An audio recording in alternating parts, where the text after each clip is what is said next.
Day taping. Taping a show with the lights on outside. I guess the sun's out. Anyway, it's a little early for a taping or thing to release at normal time, so this is all moot to you guys, except to know that if anything happens on Wednesday afternoon, Thursday, or Friday, it will not be discussed on here. I might save a little bit of time, and if something crazy happens, I'll talk about it by myself for a minute and then reshare it. So anyway, we're almost in agreement. Almost in agreement at gmail.com, Facebook, Twitter, YouTube. Almost in agreement on your favorite podcast provider. Like, friend, share, follow, text it to people that you know. See what you can do about getting the word out to help us do what we do. I put a call out to all candidates that are coming up on this November ballot, asking for schedules and see what kind of time interviews I can work out. I'm also working with the Compass guys for discussing maybe hosting a debate or two. We'll see if I can get anybody on board with that conversation. So we'll probably simulcast that with the Compass Points podcast. We'll figure it out when we get there. You know me, I'll just talk about stuff like I'm going to do it, and then it happens or it doesn't. Almost in agreement. Hollerboo.com. Hollerboo is in like 80 days. It's getting exciting now. Soapbox Derby Street Fair, all rock and roll show. We have a headliner book, and it's amazing, and I can't tell you who it is yet. But hollerboo.com. Check that out. Sign up today. And it's showtime. Happy daytime, Fran. Happy daytime. What's up with ya? Sorry, I got to get myself in the mindset. I'm struggling. You're like, well, it's hump day. It's not Friday. Yeah, it's Wednesday, early afternoon. Locally, there's been a few things going on. We had the Trump X thing a couple days ago. That was an interesting one. Is that local? No, I was just continuing on with other things. Gotcha. I mean, the big story locally is the bridge. Have you followed the Gay Street Bridge story at all? I saw that they still weren't opening it up yet. They were still doing, I guess. Oh, it's like the report this week is it's going to be a while. Oh, like gotcha. It's so essentially. I never saw when they had planned to have it done anyway, or what exactly. No, they were it was doing. a TDOT, like a state inspector that comes out annually, was doing his annual a big inspection. crack in it. Is that what it was? Found some cracks, some loose bolts, like the big, like one of the big ones apparently is it's a crack or some sort of separation that's like an inch and a half. There's an inch and a half gap between two things that should be touching. Right. And somebody on the Compass Colloquy, if you guys are Compass people, you can subscribe to that. It's a whole separate thing. But I am, so I get to all this insider fun stuff, posed a good question. It's like, so do we think that this much happened in a year since the last inspection? Or do we think the last inspection or two or three might have not been very good inspections? And it went from not that big a deal, stuff we could have fixed fairly easily, to, oh shit, we have to shut this bridge down. I mean, is it an actual just 1 year evaluation? I don't know that it's like a dated, they do it every May or whatever. Right. I don't know. I mean, I'm not an engineer, but I don't think it's unfathomable that you could have that. Because, I mean, we had some pretty extreme weather. But again, it's Scott's response in the conversation, and I thought it was a good point. It's like, we had a crazy winter. Yeah.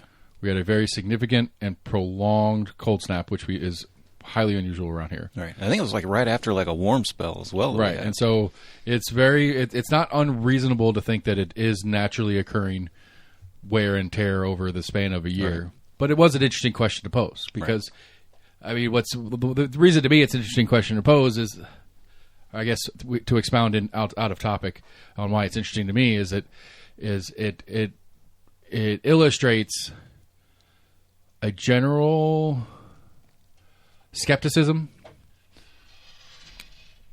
if that's a good word. I think it illustrates that when dealing with a government agency, one of the first reactions is, where did somebody screw up before? You know what I'm saying? Like, I find that part particularly interesting because that's kind of how I look at all government actions, and that's why I'm such a Debbie Downer about the government all the time. Mm-hmm. So I thought that was an interesting take, especially out of whose mouth it was. I can't recall the person, but if I recall correctly, the general sense of this person is a left-leaning person. Probably my favorite incongruent statement of the week was from our good friend Matt Shears. I was talking to him before that hurricane was coming in. Now, he's way inland. It wasn't going to be a big deal for him. But they were discussing that hurricane, the one that came up through the Gulf and then went across Florida and then back out to the ocean and came back. Right. And so I texted him. I was like, hey, you going to be good with all this, all this storm action?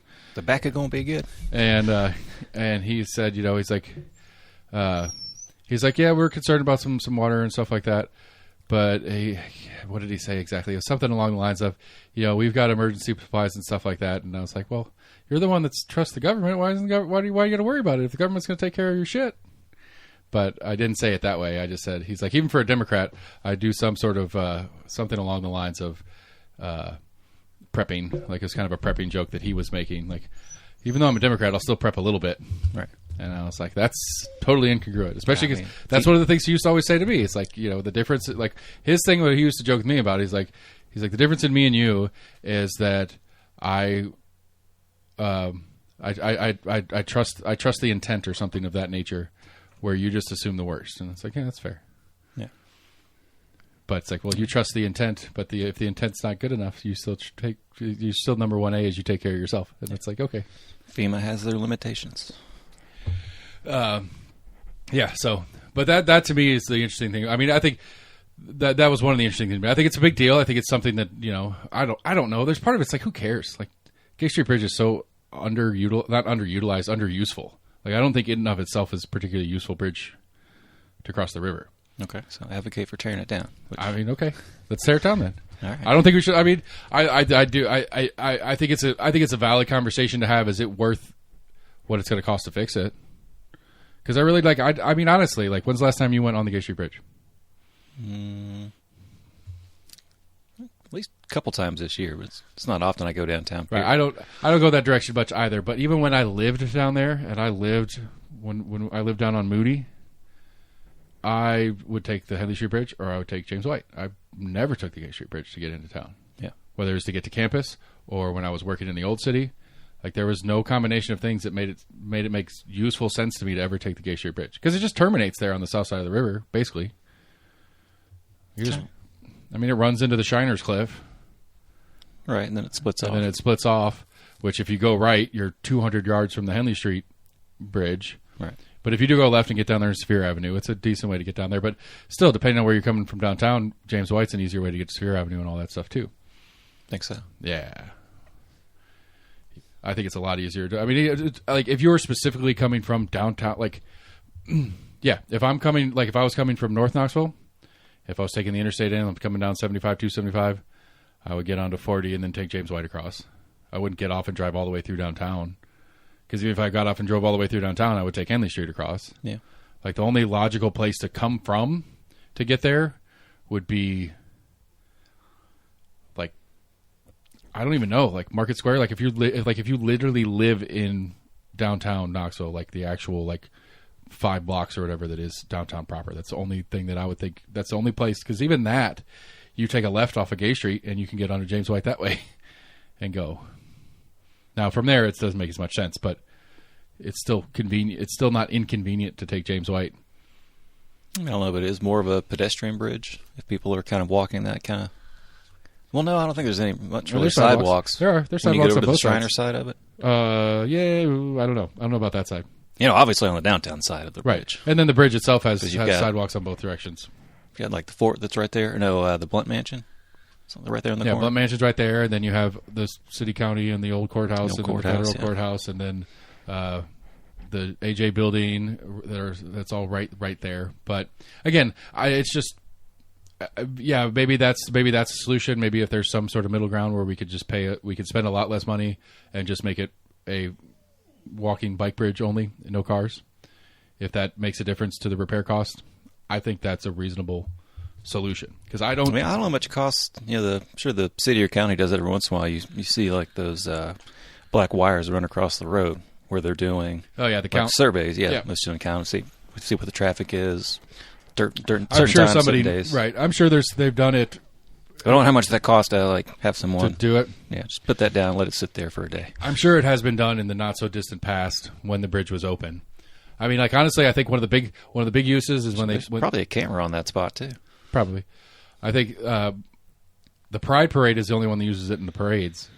All the other parades start over at the Civic and come across and turn onto Gay Street, but Pride starts on the other side of the river and crosses the river. And so, like, even that, I don't know. Again, it's not that I don't really care either way. It's going to be state funded probably anyway because it's a state highway. I think technically it's a state road. I think technically. So, or maybe the bridge part of it since it's over a state waterway. I don't know, but like I think TDOT, it'll probably be a TDOT project, not a City of Knoxville repair project. Maybe. So we're all paying for it. I don't know. I would advocate that at most get it up to foot traffic only. I think that'd be a reasonable middle ground to not spend the money. If it makes a monetary difference. If it doesn't make a monetary difference, then I'd probably advocate just tear it down. There's no point. To me. Gotcha. Yeah, when the story first came out, I thought it was something minor that, like, hey, they had some repairs, that it was going to be shut down for, like, a month or two. Or that's how the first report sounded. It's like, they found some issues. And so make sure I wasn't crazy in the initial reading. Yeah, no, it was. We want to shut it down for a little bit, and we're going to shut it down for a little bit because we got to figure out what we're going to do with it. And then it was like, it's a big deal. Like, it's major. They're talking long term. Right. It's going to be a while. And again, I don't know who makes the decisions on whether or not or how they fix it anyway. Be a good Becky Massey question. She is the Department of Transportation, or the Transportation Subcommittee chair. I'm assuming they would start at it on the city level, but I mean, again, I think ownership matters. I think who owns, like, what entity the actual bridge belongs to, whose infrastructure is it, is probably the first question. All right. Like, is that a city road with a city bridge, or is there some weirdness because once you get into a bridge, it comes a joint effort between the state of Tennessee because that's a Tennessee waterway, and the city of Knoxville because it's a city it's a city road on a state bridge. Maybe I don't know.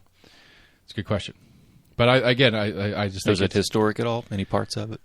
Probably, it probably is. I mean, to be fair, it's a cool. I think it's a cool. I think both the Henley and the Gay Street Bridge are very nice looking bridges. Yeah. Very similar style, but completely different. Like, you have one that's like a full concrete, blah blah blah blah, and then you have this steel trestle thingy that the Gay Street Bridge is, but they have the same archy shape.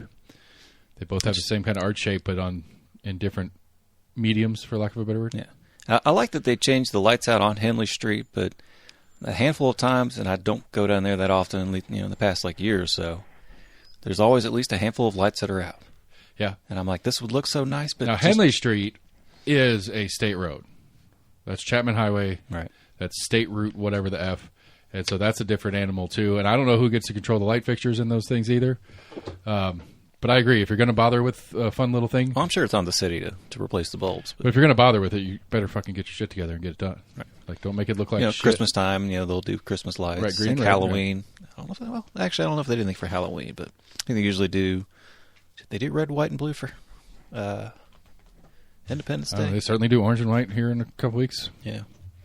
I need to work on that. I need to work on my football predictions, just to put those on the record like I do every year. Yeah, I saw AP put out their top 25 poll. Yeah, we're up there. We should be. I think we have a legit 10 or 11 maybe. I think that's high enough that if we go out and fucking win, that we can get up into the echelon to make the new tournament. It's high enough on the new NCAA football game that Tennessee's a decent team. Yeah, that's funny. Did you get it? No. Okay. That's why the way you said that is like you've played it. Like, I have no. No, I was thinking that's funny. Just like with any sports game, you've always got kind of your powerhouse teams or whatever for that year, and most games are always kind of like 6 to 9 months kind of behind the actual rosters or whatever. I'm curious what's going on. It's a good question. I'm curious if there's some sort of, especially in the new era of games. Like, I understand like old school when it was like you get a hard copy that you take home and put into the device. All right. Where like nowadays, like most of them you don't even get, like you can't even get a disc of sorts if you wanted one. There's a lot of games. They still have them, but most people do the digital. Yeah, a lot of games there's been a number of games that I've seen for the Switch specifically that doesn't they have little flash drive, not flash drives, like little not micro SD cards, but not micro, just like the ones that are the size of a postage stamp. Yeah. That's their game cartridges. But there's a lot of games that you can't get the cartridge for. Yeah, because we went back and forth on it because it's like the older one's grown out and he doesn't play with his Switch anymore, but the younger one loves it. But they both had him for a while, and it's like, well, why are we downloading games? Why don't we get a hard version, and then you can play it, or you can play it, and you can just put it. You don't have to borrow each other's device. You just have the ability to sell it after the fact as well. Right. And so, if anybody's looking for it, I got about 15. We did find Super Monkey Balls, and I can't remember how to play. That was one of my favorite games in college on the GameCube. On the GameCube, yeah. I think it was legit. So yeah, that's the bridge story. That's the major. That to me is the only real major news story going on here locally.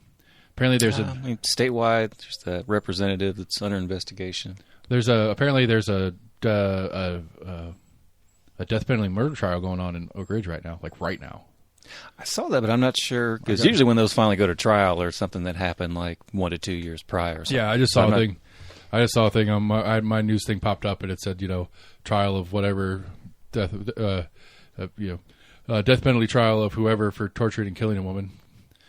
I wonder if that was the most recent one.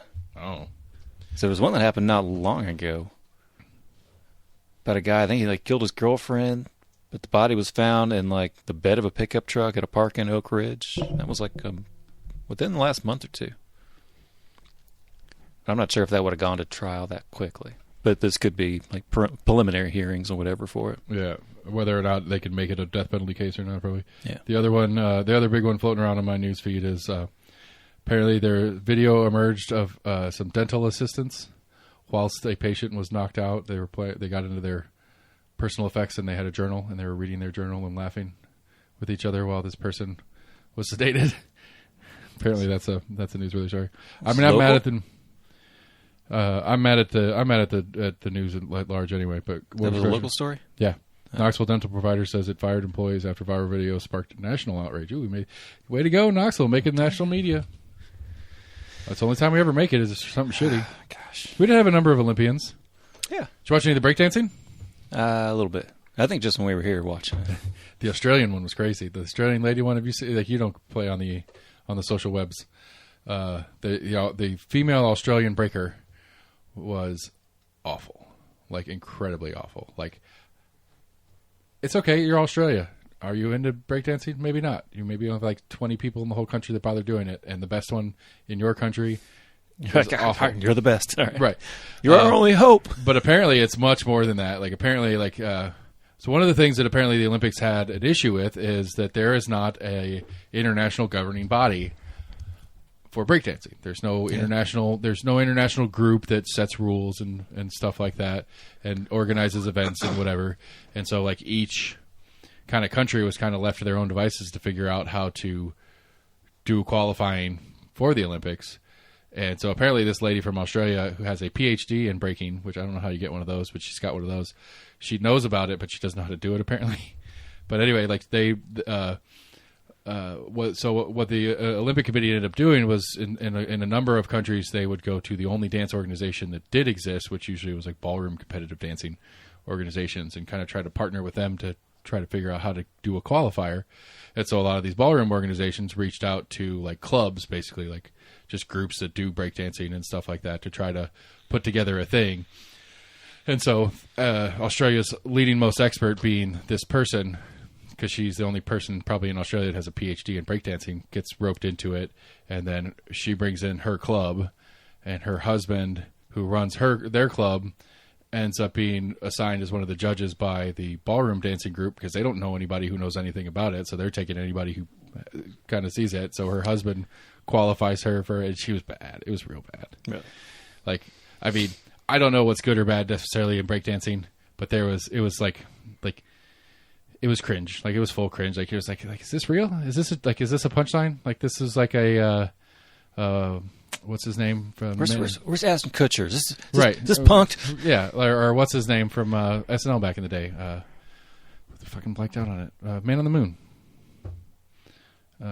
Andy Kaufman. Yeah, so it's an Andy Kaufman bit. No, this is the new age version of the Andy Kaufman wrestling bit. I think he was on SNL. Sorry, was he not? Mm-mm. He did it. He hosted once. Oh, okay. It's when he did the Mighty Mouse thing. Oh, is it? Yeah. Anyway, it doesn't matter. Sorry, SNL was a bad one. But going back, watch live. Day 3 of the death penalty trial begins for Oak Ridge man accused of killing wife. Sean Finnegan is facing the death penalty accused of abducting, raping, and killing a woman. On Tuesday, his then girlfriend took the stand to testify against him. Day 1 wrapped up. Sean is accused of raping and murdering 35-year-old Jennifer Paxton in his home in Oak Ridge in 2019, then storing her body in a freezer for months. Okay, so it's 2019, damn. So, is that the one you were thinking of, though? No. The freezer? No, this was he killed her recently, and then the body was found. Gotcha. Well, it doesn't say, it's not clear. He killed, accused of kidnapping and murdering 35-year-old Jennifer in his home in Oak Ridge, and then, okay. So yeah, 2019 Storing was the when the body in murder the happened, freezer. and then it was in the freezer for a couple months before it was found, I guess. Damn. So yeah, that's happening. When was the last time we had a death penalty? When was the last time Tennessee's executed anybody? Ooh, don't know. Just throwing it out there. I don't think it's not too long ago. So I want to say I've seen headlines every once in a while. 2019. Hey, it's a popular year for death sentence stuff. The death sentence of Lee Hall was executed by means of electrocution on December 5th, 2019. Oh, that was most recent use of execution in Tennessee. Yeah, 2020, the death sentence of Nicholas Sutton was executed by means of electrocution on February 20th, 2020. So, all right, but what'd you search? Most recent execution in sorry. Tennessee. My bad. Sorry, I was misreading. The most recent took place in February 2020. The state resumed capital punishment in 2018 after a 9-year break.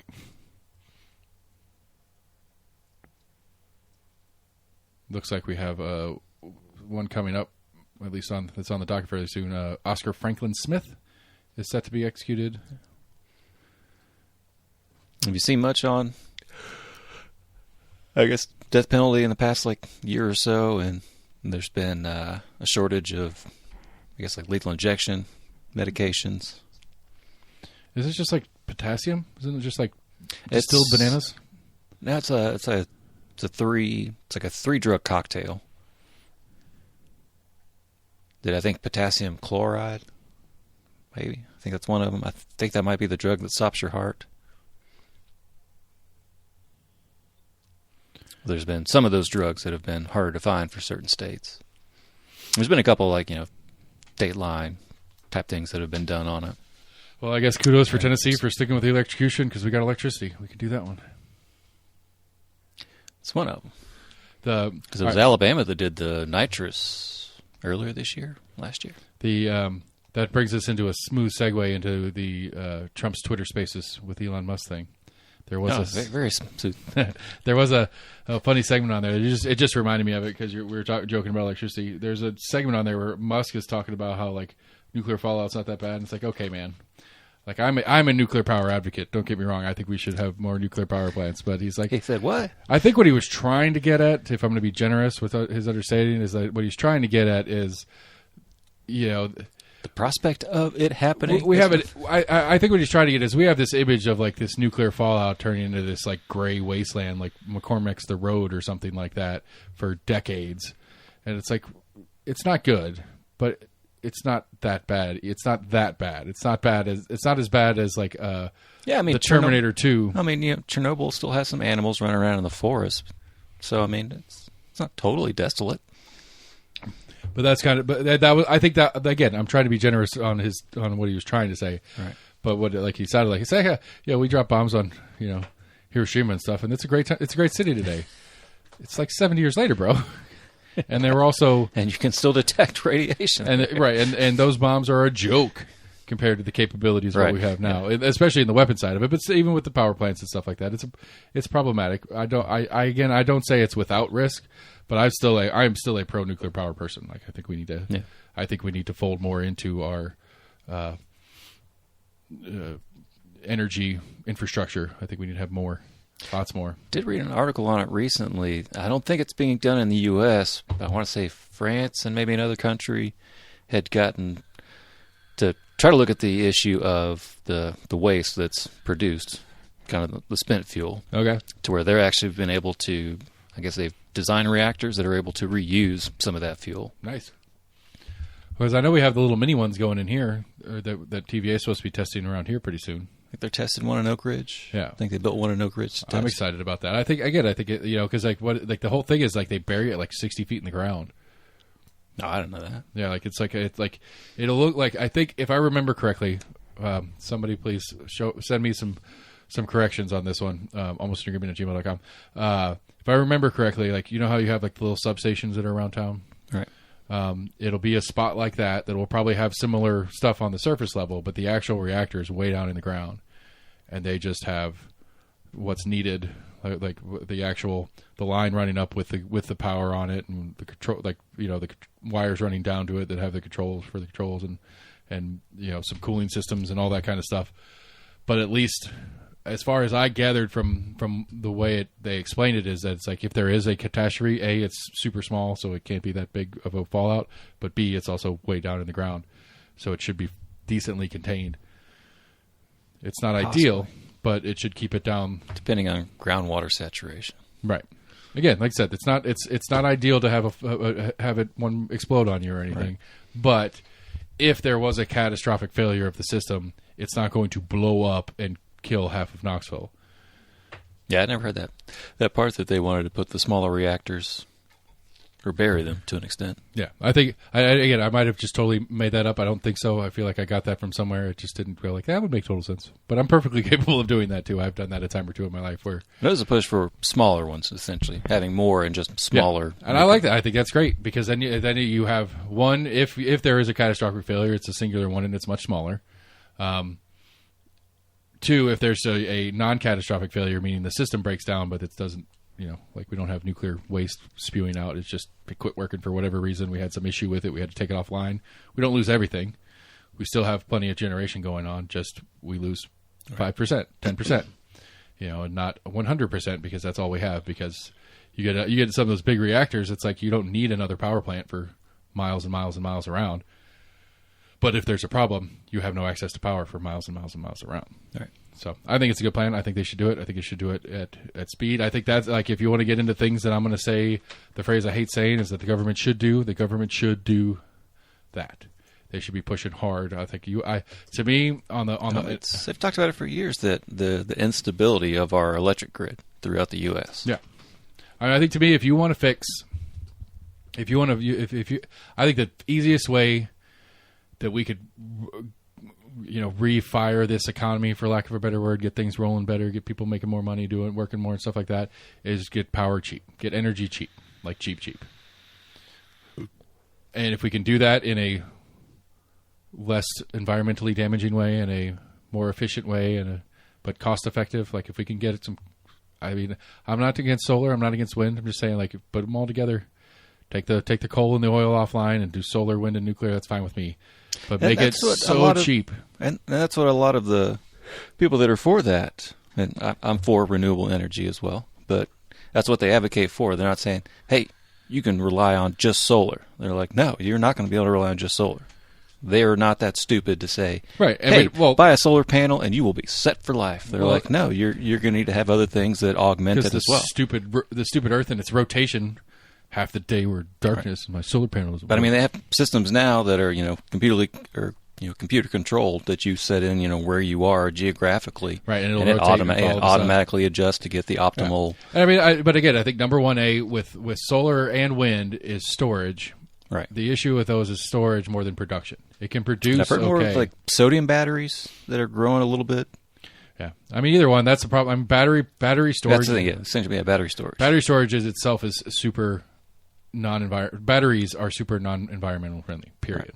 Full stop. We do not have a environmentally friendly battery that exists today. Other than we don't have an environmentally way to extract the big thing now is lithium. Right. But it's very dirty and hard to get, and it's only in so few places. Right. And like my favorite ever, and I don't know it on how you could do it on scale, but my favorite ever is the water batteries. I know I've told you about this. Battery. So basically, you have a small solar array, right? It powers your house and all that kind of stuff. But one of the things it powers is a water pump. And so all day long, when the sun's out, it's pumping that water up into a storage tank that's uphill. And then at night, or when the sun's not out or whatever, the computer opens a valve and lets that water back down. And as it falls down, it goes through a turbine and generates your electricity at night. It's the efficiency. It's an efficiency issue. Yeah, because you'd be having to pump a lot of volume of water to then rely upon that downtime. But it's of power produced. But zero carbon effects. Like it's environmentally neutral. It has zero negative effects on the environment because it's all solar power, and it's all gravity. That's how it all generates everything. And so, you have to put a little bit bigger of a solar array in than you need to power enough pumps to pump enough water uphill during the day to power the whole system at night. Yeah. Which also is theoretically the time you use the least power, because, well, in the winter if you're electric heat, but you do have the lights on, but your air conditioning doesn't run as hard.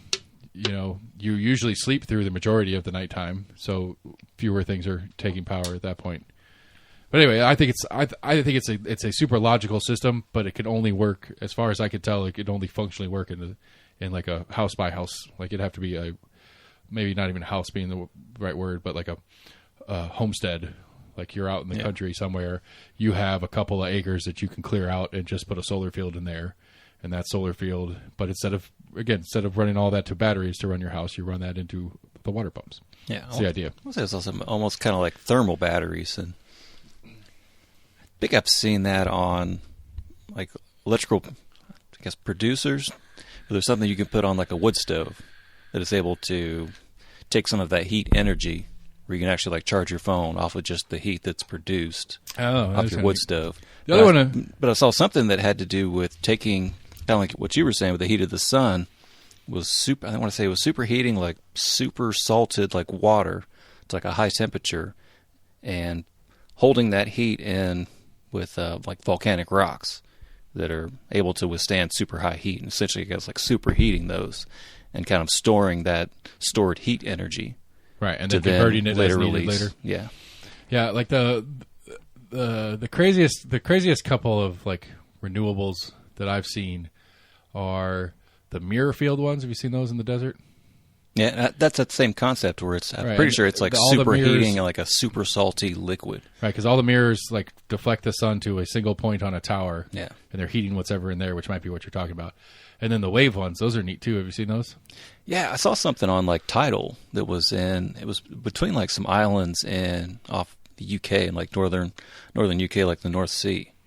That like for basically like 12 hours, they've got to go in one direction. The next 12 hours, it's going another direction. 12 hours, the water's going one direction. Right. But they're able to get a good bit of energy off of that.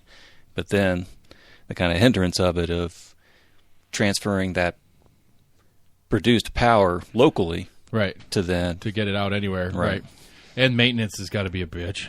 Maintenance and repairs, installation. I mean, to an extent, I mean, with that, I'm assuming you've probably just got like a giant fan that's turning. So I mean, you're keeping it greased. You've got, but you're also you're keeping it greased, but you've got to grease it by putting your diving suit on and going into the depths of the Black Sea or the North Sea or whatever it is you're referencing in this one. Well, no, I mean you can keep parts that need to be greased dry or whatever. Doesn't necessarily have to be parts that are exposed to the water elements. No, but you still got to do maintenance on the moving pieces, and the moving pieces are underwater. That's the only way it works in the system. Another one that I saw too, it was kind of neat. It was a buoy. Have you seen this one? Is that the one that kind of goes like with the waves, basically? Right, as the sea level, like as the tide rises and lowers, the sea level rises that a little bit, or as waves come by, like yes, I've seen more with like kind of like that waves, like it's like a bobber on a fishing line, right? And then down in the anchor that's holding it in more or less the same space has like a I don't know what to call it, like a counterweight, like a pull engine, for lack of a better word, like when you're pull starting a motor. Right. It basically does that, and it's just as the water pulls and releases that rope, it's spinning a turbine. Yeah. I was like, that's super neat and genius. I don't know. We'll see. I think the problem is it's expensive. Doesn't matter. I don't know how. I didn't mean to go down this rabbit hole on all the different ways we could produce energy. Yeah, but I think the moral of the story is on the government and politics side of it is if you want to fix a lot of the problems that we have in the United States, if we can get energy ridiculously cheap, if we want to make the conversion to more electric vehicles, less gas vehicles, make electricity super cheap. Right. Make it super cheap to do things with electrical, because and if you can do that with being environmentally neutral, it's a bonus, or at least less damaging to the environment than we currently do. That's kind of one concept that kind of like drove me crazy of the pushback against like energy standards. And it's like, we know we're using way too much energy. Let's put an energy standard on. But that's things that create or the things that require a whole lot of fucking energy. Washers and dryers. It's like, but let's get them down to a point where they're not needing to require that much energy to do A or B. Well, yeah, right. But that's doing a supply side fix or a demand side fix instead of a supply side fix. Because when you're trying to put an energy standard in place, you've got to get GE and Electrolux and all these different companies that make dryers to get on board with the standard. And they're going to fight you, and they're going to lobby group it, and they're going to do what they can because that's going to cost them to do it. Where the other side, theoretically, the government has at least a little bit more direct control over. The production side's a little easier. I would think is a little easier for them to fix. I want to say... I'm not saying that you do both, for sure. I want to encourage government to work hand in hand with the industry, but I think in one hand you can kind of point out to them how this can also be a selling point for your consumers. I mean, I think they know. I mean, they're like, hey, this is a great product, and your power bill that you fucking hate, it's going to cost you less on that as well. Sure, except the problem for consumers on that is like, cool, that might bring it down a little bit, but next year my rates are going to go up anyway, so my bill's just going to be... I'm going to hate my power bill no matter what. Yeah, you're right. Well, then your power bill's going to be It's going to go up less than it would have, but still, like that's a long-term thing you got to teach somebody when you're selling them, though. Right. Is my point. I mean, it's an investment thing. It's like, don't want to spend more money to have something that's energy efficient, that the payoff is going to take a couple years. Right. But then every time after, Well, it's like I've looked at the solar panels for the house a couple times. Yeah. I think it's last quote I got was like $55,000 to put a solar system that would take 20 years to offset my estimated KUB bill. So what I pay in KUB for the next 20 years is going to be what it costs me to put a solar setup on my house with batteries. Right. And that's only if it gets me completely off the grid. It's like, that's a lot of fucking money. That's a lot of money to, I mean, that's a huge investment. And yes, I could sit there and rationalize, but hey, I'll have about the same time I don't have a mortgage anymore. I won't have a utility bill anymore either. That'd be crazy. Literally the only thing I'd have to pay for this house would be my property tax. Right. That would be amazing when I'm 70. And it's like, well, okay, I could see how that'd be beneficial to my 70-year-old self, but right now I've got this and this and this and this and this. I'm not going to put the hit on my my credit, basically, that's going to disqualify me from other things that I have either currently or future potential needs I might have to get loans and stuff, because I've got so much tied up into this giant loan to put a solar system in my house. Yeah. I actually just saw a story today of how the industry itself is kind of struggling to fight because there's been so many bad actors that had jumped in when the government started incentivizing, for solar powers, giving back rebates. But I mean, that's a truism in every industry. Like every industry has bad actors that come play, right? And do the worst version of whatever it is that the industry does, or does the cheapest version, or doesn't even do it. Like just kind of sells. The idea. Some of it was just like high pressure sales that had been involved in some of it. I want to say we even had a local company here that got shut down recently. I think it had to do with like one of those like Don Dare investigates type thing. Don Dare. Or it was more just, I think it was a local company that had kind of been like oversold on the benefits of a solar panel. Where they either, I don't know if they told them, they're like, hey, you buy this one panel, it's going to power this, this, and this, and this. And then they ran into more like cloudy days, or they just undersold them on like, oh, sure, you only need one panel. Right. The expectation. And then they're like, hey, this isn't taking up much of my power. They're like, oh, yeah, we only have one panel. Right. It's like, well, you guys sold me on one panel. Right. They sold the expectation of seeing a significant difference and really seeing none once you got to them. Right. And some of it was just shoddy work, poor craftsmanship of sending out a contractor to hook up, a good photovoltaic unit to the battery pack, to where they just did a piss poor job of wiring it all together, so that system was never going to run efficiently at all. Right. I think the other one that's in play too that's worth talking about, and I still don't quite understand. We talked about it years ago, like the exchange rate between taking and giving power. If you exceed yours, and there's some states that just don't do that. Right. And I think Tennessee's actually changed that a couple of years ago, where if you go into the grid in Tennessee, you don't get anything for it. Yeah. Which I would think that if I was going to do that and have a system set up, I'd be like, okay, well, you don't set it. Like, that's one of the things I get confused about, like in power generation in general. Like, okay, so I have a bunch of solar panels on my house and I'm not doing anything. Like, I'm on vacation. Right. Solar panels are producing what they produce. The control system's doing what it does. Like, you can turn panels off, obviously. I get that. But it's like, so I generated a watt, and there's nothing taking the watt. Where does the watt go? Because I don't have storage.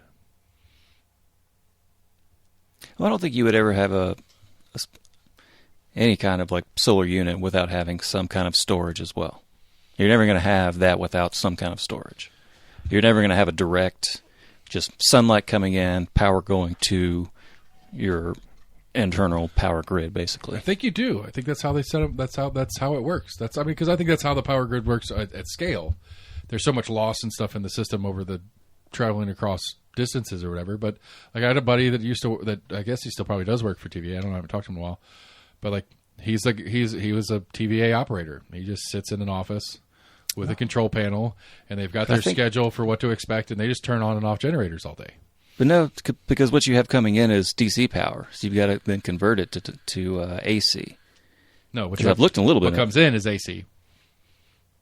What comes into your house is AC. Now, if you did a solar system on your house, it's probably DC converted to AC, and then your stuff converts back to DC. But the reason we use AC is because it travels better over distance. All right. So when what's coming out of a TVA power plant is AC. It comes into your house as AC. I think your whole house system runs on AC. Yeah, your whole house system is AC. Okay. That's what the box is. The little cube that you plug into the wall for your whatever. That's what those boxes are. Those boxes are converters. That converts that AC power coming into your house into DC. All your outlets are AC. All right. It's produced as AC. Correct. Well, you just said it converts from DC to AC at your house, and it's no. And when you're looking at a solar house system, it is taking that direct power. Right. That power that's coming in is DC power that's being produced. Right. So you've got to put it into the control system is converter. Yeah. It converts it to AC inside the system, right. and then humorously enough turns it back to DC in your house. Like, almost everything functionally runs on DC. No. Yeah. Everything in this room that you're looking at right now runs on DC. Light fixture. I got to re-educate myself. Maybe an incandescent light fixture doesn't, but like fluorescent bulbs, LEDs, all that stuff, they all have their in their systems. It builds to convert it back to DC or to convert it back to DC. Okay, it's running off of AC. Right. It's plugged into AC, but from somewhere from the actual plug itself to, like, that's what the brick is. Like all the old. They don't do them. They're not as much anymore. But like laptops, when you got a laptop battery, you had that brick in the middle of your power. Right. That converts the AC coming out of the wall into DC going into your computer. But like everything in this room that I can think of, maybe I don't know how incandescent light works. That might be a different one. But most things they convert inside themselves. Probably back to DC. Right. Probably like that fan over there in the corner. That probably is AC. Maybe like some of the big stuff. Maybe your washer. Maybe your dryer. I don't know how a dryer works. I don't know what a 240 is anyway. I don't know if 240 coming out of the wall is an AC or DC system. Still AC. It's just a higher. Yeah, I would think so. But I'm just saying I don't know how some of that shit works. But like in your fridge, like in the one part of your fridge that's room temperature on the outside, tucked in there in the back, that's a big converter unit, and then a compressor and then all that kind of stuff. It's all down there. All that fun stuff. Yeah. Any electricians out there can tell me I'm completely wrong, and it's very possible. I don't think so, but I'm pretty sure. But correct me if I'm wrong. I like knowing things. But yeah, that's like your wall cube that you have 10,000 of. Yeah. That's converting AC to DC in a USB format. Which that's why they used to be so damn big, and they've gotten smaller over time. But that technology has done what it's supposed to do. It's done it. Doing an itty bitty. Okay, so here's one on the Trump X thing that I did here. One of the Project 2025 things, which I'm not going to argue whether Trump's a 2025 guy or not. But one of the things that's in Project 2025, which this is a super conservative thing that's been around since the Reagan administration, is getting rid of the Department of Education. Thoughts, feelings. What's your gut reaction to? Let's get rid of the U.S. Department of Education. Trump already went halfway last time he was in office. By I think it just kind of seems rhetoric. Well, I don't think for Trump, I don't think it is, because, like I said, he put DeVos in last time, which is as close as you can get to killing the department. I honestly don't think he gives a fuck.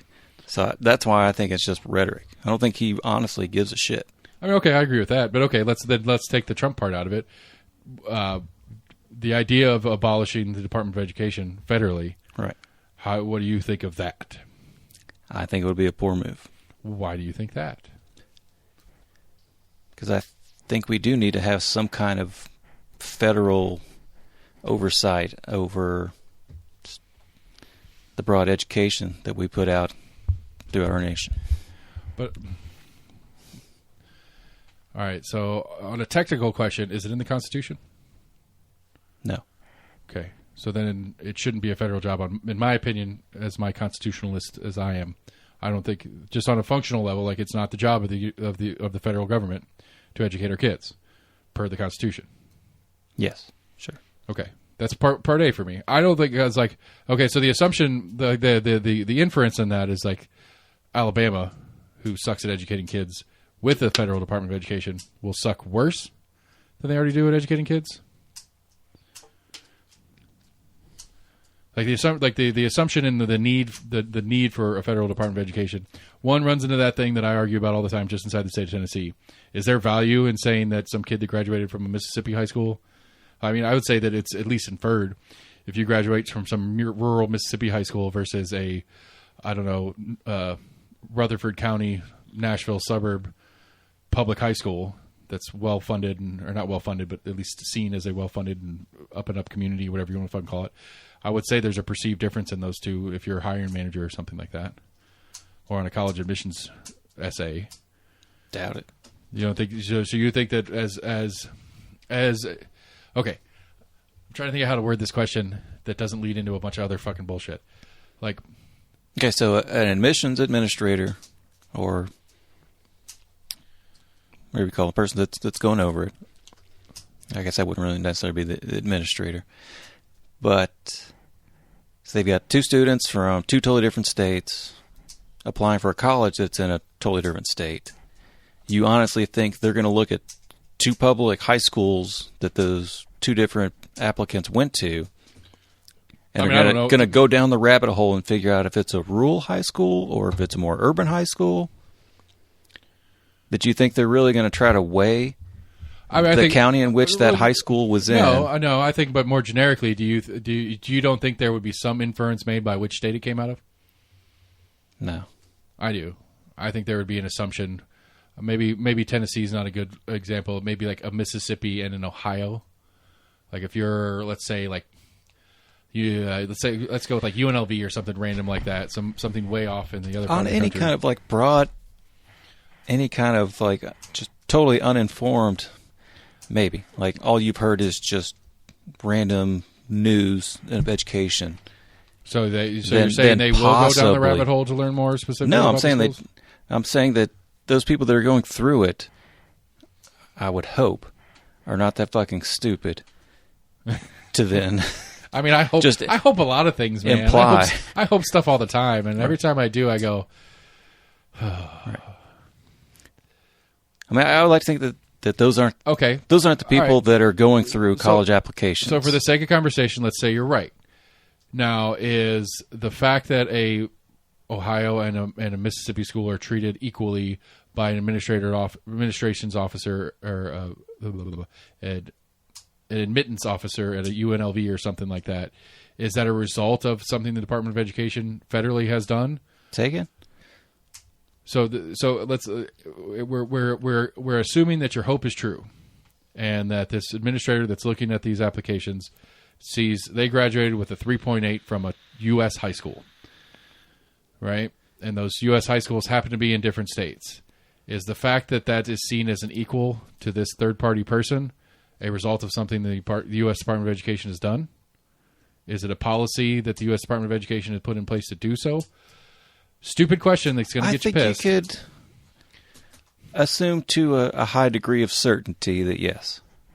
That because there has been standardization in the education, that you can have a high confidence in assuming that because they got a certain grade point average in a certain subject, assuming looking at that as well. All right, so the 4 priorities, according to the Office of the Undersecretary of the U.S. Department of Education website. The 4 priorities are access, affordability, quality, and completion. The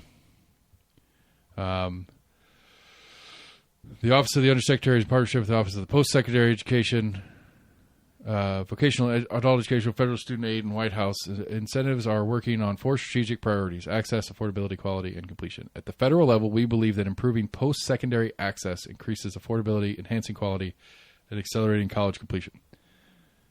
So at least the inference on this one is the Federal Department of Education is focused more on secondary education, college. Because they began with that?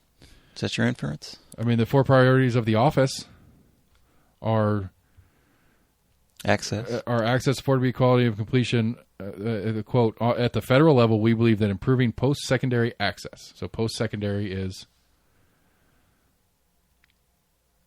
college. Right. So by improving access, we're improving the education model. And then making it affordability, equality, and completion. Because I think, honestly, now that I'm reading this, I do think that, like, I don't know how much Department of Ed has to do with public schools. Let's go to the Department of Ed homepage. Their homepage, I feel like you were on something that was focusing on like some Obama stuff. I thought I saw it like mention Obama, that it was trying to complete Obama's initiative of blah blah blah blah blah. Okay, no, all right. That's Topper. I don't know what Topper.com is. Oh, I thought you were on the fucking actual like. The first one I was on the Department of Ed's website. The second one that's doing other stuff. Performance.gov. No, I mean, that's the only one I got is U.S. Department of Education, 4 priorities. Yeah. ed.gov.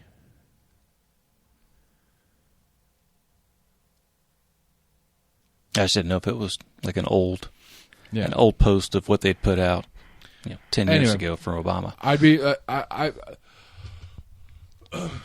I would acknowledge that is what you'd said about when you answered my first question, or when you answered the question of did the U.S. Department of Education play a role in making that inference that an Ohio and a Mississippi graduate with the same quote unquote numbers is treated the same or whatever.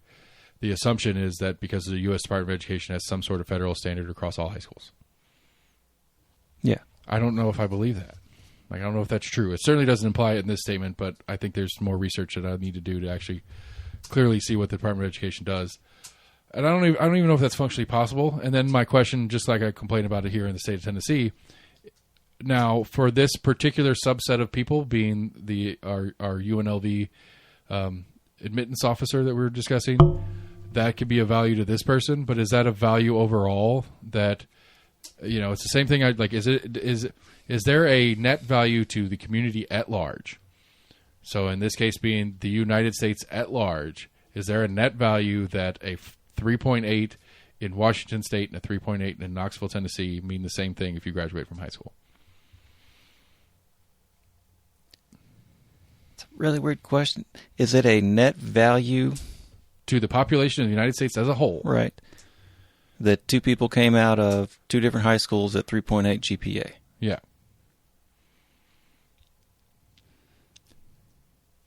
Is it a net value in one aspect? I mean, I would say yes. If that was the quote-unquote average student that came out of the U.S. education system, that they were graduating at 3.8, well, sounds pretty fucking good to me. But right, on the implication that 3.8 means what 3.8 So means. yes, I would say that would be a net value, yes. Right, if we were doing a good enough job that all of our students are graduating from high school at an average of 3.8, yes, that would be a net value. I agree, but that's not the question I asked. I don't understand what question you're asking. Is it a net value that? Is it a net value that John... That 2 different people would come out of a similar education system with the same GPA? No, a that's respectable GPA. Okay, it's that a GPA that 2 people with the same GPA from completely different places and completely different things inside the United States means the same thing. That's the question. It's that it means the same thing. Is it a net value? Yes. To me? To you? Like, yes. How's that a net value to you? How does that improve your life as a U.S. It's a citizen? net value for everyone that you can look at two different sets of numbers that are identical and be able to equate them as being equal. That you're not looking at two GPAs that are the same but are in fact not the same. Okay. So Well, yes, it would be. It's a net part one, value I would to have argue- those be the same. Part one, I would argue that they're probably not the same functionally. Doesn't mean the same thing functionally in the world we live in. Just because, I mean, just what the reality is of what a kid in Seattle wants and is interested in, stuff like that. Because again, I don't think we have a good standard set of what we actually want to teach our kids anyway, and that varies state to state because the states get to pick their own systems. So it's going to vary. Like I think, honestly, it's inevitable to vary. So the education system teaches each student the same needs. So each student comes out wanting the same thing in life. I think that no, absolutely not. Oh, okay. But I think that I would So assume so a student in Seattle is going to want different things because of what? it's not about wanting or not wanting. It's about what what the number on their education means. Is my question. It's not going to mean the same thing. Okay, I thought you were. It's not going to mean the same thing for a variety of reasons. One, and top of the list being, is that the state of Washington and the state of Tennessee have different things that they prioritize in schools. For example, I don't know if Washington State, but I'm sure I'll go with California because I'm guessing right. But like the state of Tennessee, we run the abstinence model on all sex ed. You can't get herpes if you don't fuck. That's the way Tennessee teaches sex ed, and I know for a fact other states don't teach that. Other states teach, protection, medication options, like HPV vaccines, shit like that. I agree with you on that, but Now, it's a very particular subset issue, but that does not factor into GPA because those are not, at least all the classes I took, those are not graded. my 8th grader is in 8th grade health, and a quarter of the year is spent on that, and then a quarter of the year or half the year is actual PE stuff, and then I don't know what the other quarter is. I forgot already.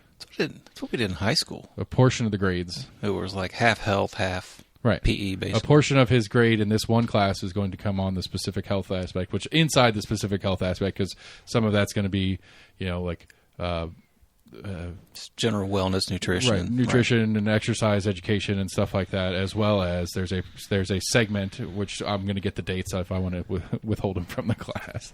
It's like, withhold him from what? That's the whole point. You're teaching him to withhold. Don't tell him about that. Don't tell him about that. Yeah, maybe. Don't tell him about it because you tell him not to. He's going to do it because he's that age kid. He's going to be curious. If you tell him not to do it, he's going to want to do it. So I don't want you to tell him that he should not do it, because then he's going to want to do it. See, this is one of those things where I do the things that maybe I shouldn't do as a dad and be like, you guys are mistakes anyway, and I love you guys, but you're a pain in the ass.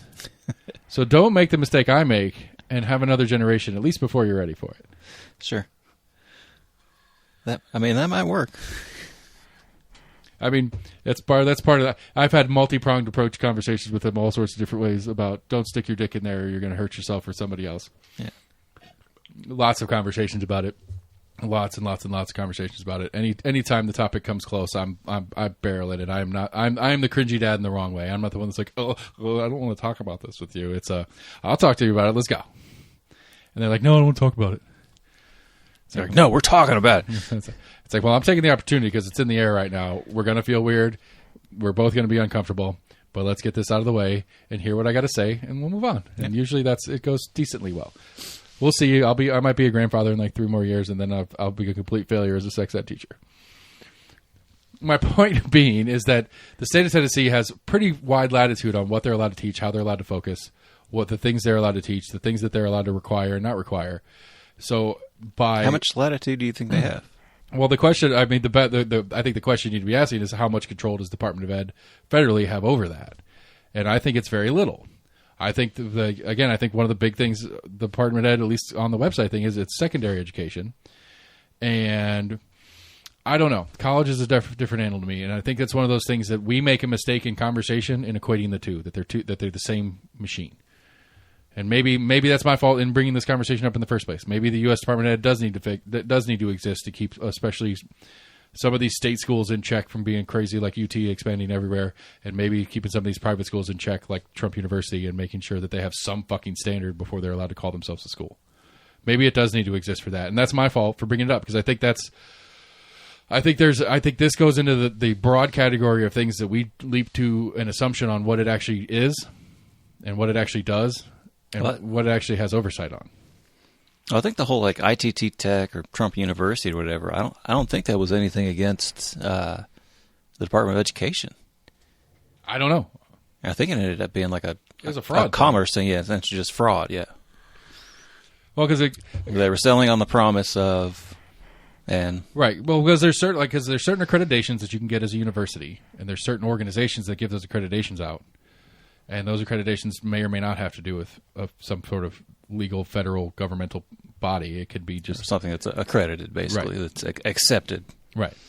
But accredited could be a private. It could be probably some sort of nonprofit, but it could be some sort of nonprofit accredited university, meaning this nonprofit has a unique and specific understanding of what it takes to do. Like we got the Baker School here, right? So like the Baker School of Government and Policy or whatever. Yeah. Now that is a result of a state of a state law that wheeled it up into existence, and state funding that helps the university pay for it, so the university doesn't have to pay for it. That's a whole big other fucking. That's not a separate school. I think it's just called the School of like Haslam is the School of Business. But if for example South College wanted to have a course or a major in public policy and government, whatever it is, the same kind of thing, that the Baker School can accredit that. The Baker School at UT can be an accrediting body for another one if they choose to go that route. I don't know that they are or have, but basically there's some sort of like, whether it's self-appointed that we are the arbiters of what the truth is on this topic, but we accredit this other place because they are teaching it the way we teaching our curriculum. Right. Yeah. Maybe not our curriculum per se, but they are teaching it so that you have the knowledge that we agree is the proper knowledge for that thing, and that we are a place, whatever it is. It's like the J.D. Power and Associates. What is that? Like they give awards out for everything, but what is it? An evaluation company or like a review company type thing? Yeah, but I'm just saying, like, they don't, like, they're not like endowed by the government to have to be the end all be all voice in what is the, I'm trying to think of one. Who is Consumer Reports? I'm agreeing with you. I'm just saying I think that's. Well, no, I mean it's an entity that's grown to be respected in the industry. Sure.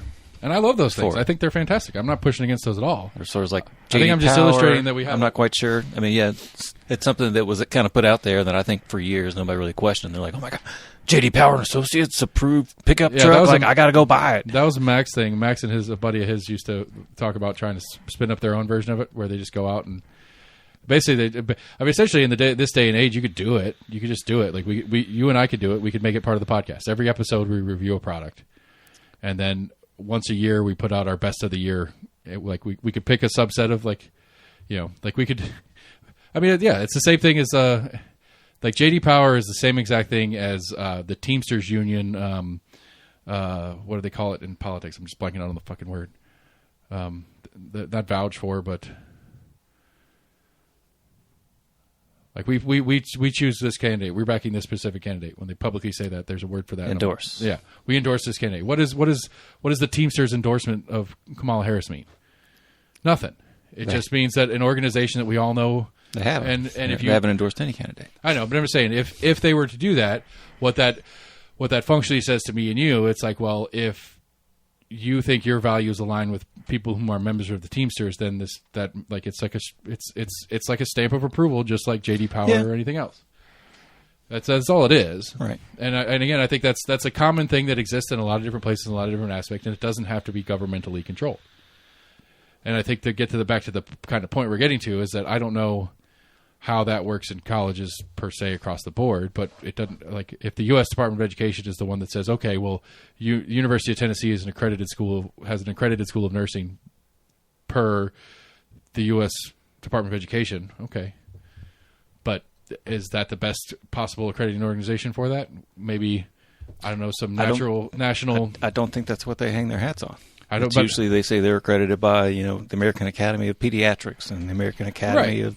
And so, yeah, but I guess we're kind of beating around the bush, and what my real question is, which I know we don't either know the answer to, it's like, what does the U.S. Department of Education do, and why are we so gung-ho? Why are some people gung-ho on getting rid of it, myself kind of on the list, and then why are there some people that are so gung-ho on saving it and protecting it from an evil man like Trump? I think I would lead back to my common thing. It was I think we don't realize the extent of what they do. Right. Where I think that conversely, I'm waiting for you to come. Makes people hate them that nobody knows what the fuck they do, and they cost money. I don't know. I think there's both sides of it. They think there's little that they do, and then some people think that there's just they do too much. Everything, yeah. Right. People that don't like what they actually do, which is very little, but what they actually do, I don't like it, so you do too much. Like you could do one thing. You could do one thing, and it could be one thing that I totally hate. So I think it's more like the false premise that they think the Department of Education is doing just everything. Right. Well, again, I agree, and I think this guy I'm waiting for the day when you walk in and be like, all right, we're doing that EPA episode. I'm going to tell you when I go on down my rabbit holes, if I think the EPA is a piece of shit and all that kind of stuff, you're going to be like, all right, I looked it up. Here's their guiding principles, and here's all their different stuff, and we can argue about what the EPA does and doesn't do. Yeah. Because again, it's broad. I'm making the specific joke on you, but it's not about you. It's about the general conversation about it. It's like this is what they all are to all of us. All right. Like unless you are uniquely for some reason or the other, whether it's your profession or you have a mental disorder that you can't help yourself, nobody knows what all these groups are doing and what they're supposed to be doing, what they are doing, and what they were mandated to do in the first place. Because I think there's probably 2 or 3 different things in that realm of conversation. Like if this organization was signed into law by Congress in 1970, whatever, with a mandate to do X, and it's like, okay, mandate to do X. This is what they're doing today. How many things are they doing today that are different than X? How many laws changed that they were supposed to do that? How many of them they just did it on their own? Is that the appropriate means of it? That's the Chevron deference thing we keep arguing about. Right. Like, should they be able to reasonably change their oversight because it's a logical thing that's in their wheelhouse if it's not enacted by Congress? I would argue against that, but I could see the gray area where the conversation could happen. But I think we take that into all the government bodies, and I think we just stumbled into it on the Department of Ed in today's conversation. We take that to all the government bodies, and we're like, well, fuck. But I think one of the things that's a problem, I guess maybe this is my cynic view, is that my general take is if nobody knows what they're doing, then it probably isn't very useful anyway. And that's my cynic take, where I think you have the opposite, where just because we don't know what they're doing doesn't mean it's doing bad stuff. I think that's a fair take, yeah? Right. I think that's just an uninformed viewpoint on it. For both of us. Right. And I think that's... I think that's... Sorry, for my point, that's just an obvious... or an admission of... I don't know what the fuck they do. I can't really criticize them because I don't know what the fuck they do. Right, where mine's an obvious admission of lack of knowledge because I don't know what the fuck they're doing, so it can't be good. Right. I think that's what makes some of these conversations fun, and I think maybe will help me feel a little bit less personally offended when you push back on stuff because it's really both of us admitting we don't know shit about shit. Which again, I think we've argued. I think that's number 1A in the conversations that we've always had on here. Is I think that's the number 1 problem that we have as a nation. We should have a disclaimer at the beginning of every single episode. We don't know shit about shit. All statements made in this. I mean, I would be curious what if and when the FCC ever gets a hold of the internet on if we could legally survive. How so? Well, our language is an issue for FCC regs, but we hold this is a whole First Amendment speech. Everything that's put out is listed as explicit. Does that not give us carte blanche, pretty much? Oh yeah, actually on podcasts though. But you could we can't have a radio we couldn't have an IMZ show where at the beginning of the show it says this episode is explicit and do it anyway. Sure. But there's certain rules and stuff like that. There's certain I don't know, maybe there's not. I don't know if there's any obligation. I don't know if we could be. Maybe that's a better way to put it. I don't know if we could be held liable or held responsible in a defamation lawsuit for something said on here. Generally speaking, we're talking about public figures, so they have very little protection anyway. Right. It's a very fine line. But how much of this is just stupid banter, and how much of this is us actually advocating one way or the other? You just got to remember it's a fine line. To preface everything with allegedly. Well, that I think we'd play the was the Rachel Maddow and Tucker Carlson. I don't know why I went that way. I think we'd play their legal argument, which is this is an entertainment show. This is not a news show. because they both did that when they got sued. Did they? Yeah.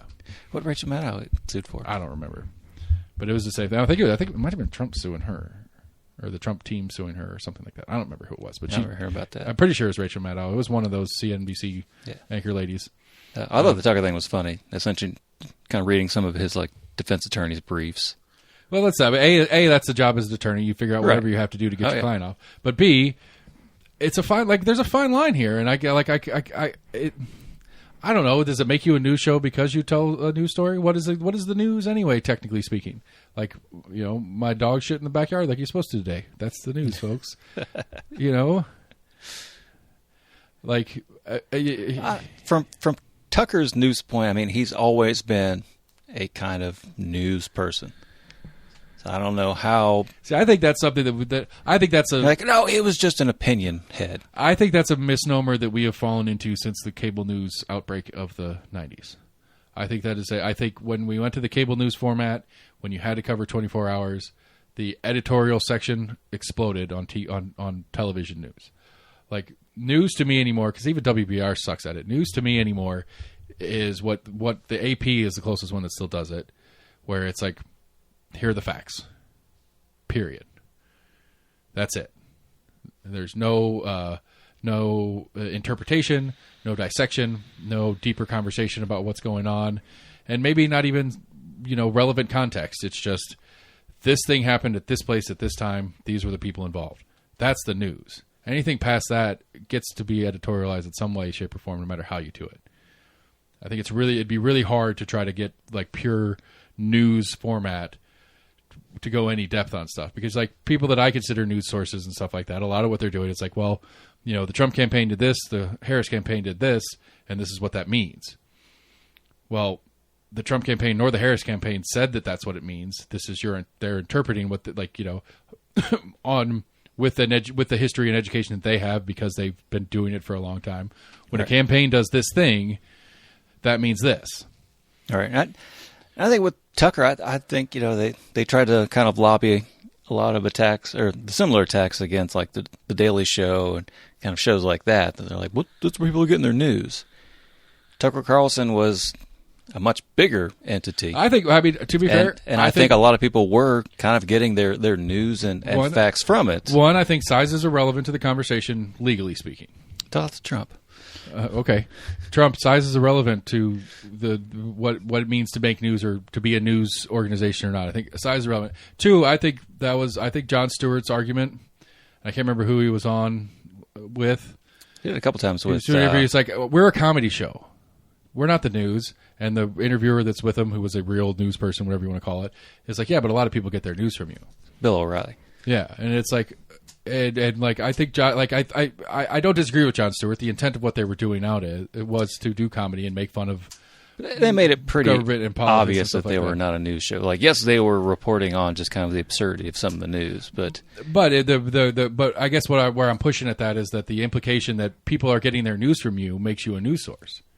Because that was the argument you were making against Tucker. It's like, well, whether you're a comedy show or not, if people are getting their news from you, then you're a news source by that definition. I mean, Tucker Carlson didn't have a live studio audience laughing along with his supposed news or jokes or commentary. Okay, it still doesn't, like, again, the quality, the format, the programming, it doesn't really matter. If people are getting their news from you, if you go out to the public and say, how did you learn about this event? Well, I saw it on the Daily Show. That makes it a news show by that definition. Doesn't matter if they make it funny or not. I mean, his 9/11 coverage was amazing. Like, I love that. Like that was the most like solidifying of any coverage of 9/11 that I think I ever saw, and it was well past. It was post, like their first show back after 9/11. Oh, it was great. Was amazing. Yeah.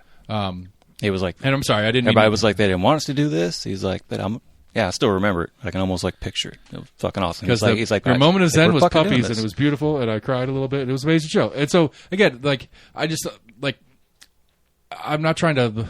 Maybe I am trying to. Whataboutism is it here? Because I think this is a thing that we suffer from in mass. Not dissimilar to what I guess that's the theme of the show. None of us know what the fucking who's doing what, or what a title or name means anymore. Because I think the Daily Show is news. I think people treat it as news. I think people know they're having fun with the news, but it's still news. This is where they hear the story about whomever, I don't fucking know. This is where they hear the story about like okay, I didn't know the couch story until we had it on here. So perhaps one of our listeners didn't know the whole couch thing with what's his face. Yeah. Until they heard it here. Does that make us a news show? Because this is the first time they heard an explanation for something they'd heard out in the ether. You know what I'm saying? Like, I don't think of us as a news show. I do think of us as we talking politics and government and current events and stuff like that. But because I'm the first place somebody heard it, does that make me news? Yeah, to them. That's where I heard the news about X. I get what you're saying. I don't quite fully agree with it. That I don't think just because that's where I heard something that I had not heard, that all of a sudden that is my news source or a news source. It is an information source. I don't know if I would consider it a news source. To harken back to a news source, if it's something they continually look to for information, I could see that being a news source. But then I think by that definition, but I think in the way, at least I always personally viewed the Daily Show is, I knew I was going to laugh at least 15 or 20 times. I was not watching it for current events. I understand, like you're saying, that's where some people may hear something that they may have never heard before, or get a certain take on something they hadn't thought of. I don't know. I think, but it's not something I think that viewers tune into to get information. They know that they may hear something they hadn't heard because I get what you're saying. They'll pick on obscure kind of topics they can make fun of. Right, but that's why I think I'm leaning back to. I think there is a extreme deficit in the definition of what news is. What I guess broadcast news is. Because I mean, hell, your neighbor. And I guess that's what I was kind of pushing back on as well. And Jon Stewart put it best. He's like, "We're on fucking Comedy Central." But I said, I still fine. I don't. Again, I think we have. I think we have a complex where we confuse news and infotainment. I think The Daily Show is infotainment. I think Tucker Carlson is infotainment. I think The View is infotainment. I think about everything short of maybe even, but maybe I don't know. Yeah, I wouldn't consider The View news. Right, it's infotainment. They talk about public. They talk but about. I topics, would consider Carlson Tucker sitting down by himself, and occasionally interviewing other people on a major news network. That was much more akin to news. I'll agree, it's more akin to news, but I still think it's infotainment. Fucking like sitting down at the nighttime like evening news or whatever. All right. I mean, I think we as a community at large have a real hard time distinguishing the difference between news and infotainment. And I think if Tucker Carlson was trying to entertain people, fuck, I'm sorry for him. He's the most tuned in cable news show on the planet. And yes, I said news on purpose. Right. That doesn't make it entertaining. I'm confused. So why are people tuning in? If it's not entertaining? Because of the news? Yeah. I think they turned in for their news. So they want to know Tucker's take on things. But then why would he does interview some pretty important people. Right, but his take is different than it's his. They appreciate his take. Right, but it's his take. News doesn't have a take. If it's something that has a take, then it's not news anymore. It's your interpretation of the news at that point. That's kind of my point. Like, AP does the news. The news is my dog shit in the yard at 2:00 this afternoon. Right. That's the news. Now, it was a little bit of a runny shit because he ate whatever last night, and his clock has been shifting around a little bit because a couple nights ago was a different time. That is now my take on my dog's shitting habits. That's not news anymore. That's my interpretation of the one news event that I actually covered at the beginning of that statement. Yes. Outside of the headline, the personality is going to say things outside of that as well. They're going to put their own kind of personal spin on it. If we go into the hard definition of it, then it doesn't matter who says the news. The news shouldn't be any different from mouth to mouth. If the news is interpretable, then it's not news anymore. It's infotainment. It is discussion based on news. It's infotainment. But you could argue that news is interpretable. Because you can take a statement, and that statement can be read a multitude of different ways. Sure. So just reporting on a said sentence happening would be news. Once it gets into interpretation, then it's your opinion of what you think they meant by what they said. Because I can't say what he meant by that. I can't say that truthfully. Right. Because that is my opinion of what Bill meant by, like, okay, like a perfect example. We reported on this show, we re-reported Mayor Jacobs' plea for Republicans to get out there and vote. And I interpreted that as, what was my joke? It's your fault, voters, that we're losing races, not our fault for being crappy candidates. Right. That's my interpretation of the news. It wasn't the news, and I think that's all Tucker does. And so I think it's stupid. I think it's a dumb gray area thing that we live in, but I think it's fair. I think it's fair, but I think it's also fair and ripe for criticism. That depending on how you say something, I mean, like I say, your statement of coming out can also be construed as fact. The statement you made that this is right. Me blaming you voters instead of me and the Republican Party for putting out shitty candidates is a statement of fact. Right. That could be construed as a statement of fact. Right. Yeah, it could be. And so does that make me the And when you're turning into people that think that they are turning into news. Right. Again, I think they see that as such. Right. I think the underlying issue here is that we as a community at large, just like with the Department of Education and a bunch of different departments that the U.S. government and or state and local governments have as well, we don't know what they do, what they're supposed to do, or how they're supposed to act. And so we make a bunch of assumptions on it, and we lean into X, Y, or Z. Maybe that's just my catchphrase to get out of all arguments from now on. You don't know what you're talking about either, just like I don't. I quit. We're done. You're just as dumb as me. Fuck you. I don't know. What were you were getting ready to... So we got a state guy that got in trouble. What was that? I think we mentioned it before. Andy Ogles. Isn't he trying to get... It's like an FBI probe. It has to do with... Well, of course he's getting an FBI probe. He's trying to impeach the president. Oh, yeah. I think he actually was the one that put up... Yeah. I think he was the one most recently to put one up against Kamala. Yeah. I learned the secret, though. The trick to saying her name right? Yeah. It's a comma. Kamala. Kamala. Kamala, yeah. So Kamala. So the punctuation is how I remember to say it right.